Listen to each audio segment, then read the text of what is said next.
તળાજા શહેરમાં બની રહેલા ડામર રોડનું નબળું કામ થતાં અટકાવવામાં આવ્યું। આજરોજ તારીખ 8/12/2025ના સોમવારના સવારના 11 કલાકે વાત કરીએ તો તળાજા શહેરમાં ગાંધીજીની પ્રતિમાથી વાવ ચોક સુધીના રોડ ઉપર ડામર રોડ બનાવવામાં આવી રહ્યો છે, જેમાં મોટા પાયે ભ્રષ્ટાચાર થયો હોય તેવા આરોપ લગાવવામાં આવતા રાત્રે ઉસ્માનભાઈ તૈબાણી દ્વારા આ રોડનું કામ બંધ કરવામાં આવ્યું હતું।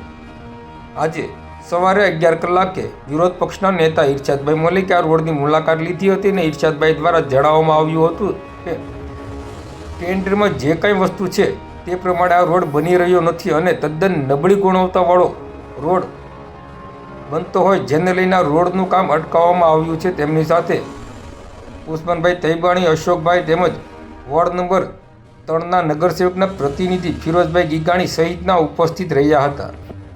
આ અમારા તળાજાનો વિકાસ છે। તળાજામાં બીજું કોઈ બોલવા વાળું જ નથી। આ લોકોને કોઈ એટલું બધું જોતા હોય તો બોલવું જ નથી। એમાં એવું છે કે આમાં જે ટેન્ડરમાં જે વસ્તુ જે મટીરિયલ જે રીતની લખી છે એ રીતનું આ કામ થયું નથી।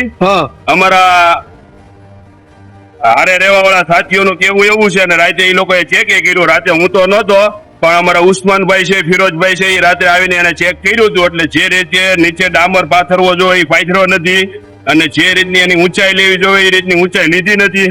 એ માટે કામ અમે ઊભું રખાયું છે અને અમે ચીફ ઓફિસર સાહેબને, એન્જિનિયરને, પ્રમુખને બોલાવ્યા છે કે ભાઈ આનું તમે ખરેખર તપાસ કરો અને સાચું શું છે એ તમે નજરે જોવો, પછી અમને લોકોને તમે કહી શકો। બાકી અત્યારે તમે નજરે જોઈ શકો હાથેથી ડામર રોડ ઉખડે છે, તો હવે આની ઉપર ગાડીઓ આવેલી હોય તો આ રોડ કેટલા દી રહેવાનો? તો આ જવાબદારી કોની? આ તળાજાનો પૈસો આ રીતનો બધાને બરબાદ જ કરવાનો છે, કોઈને ધ્યાન જ નથી દેવાનું।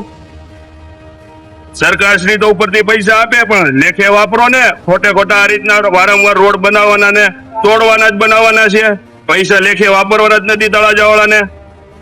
તળાજાની જનતાને હું કહું છું કે આ ગામની મેન બજાર છે, જનતાને જાગૃત નથી થવું તો ક્યારે થશો? આ જાગૃત નહીં થાવ તો વિરોધ પક્ષનો નેતા તો એક જ છે તળાજામાં, આખા ગામની પાછળ એકલો નહીં રહી કે તમારે બધાને સાથ સહકાર આપવો જોઈએ અને તમે બધા નજરે જોવો છો તો તમે પણ બોલો।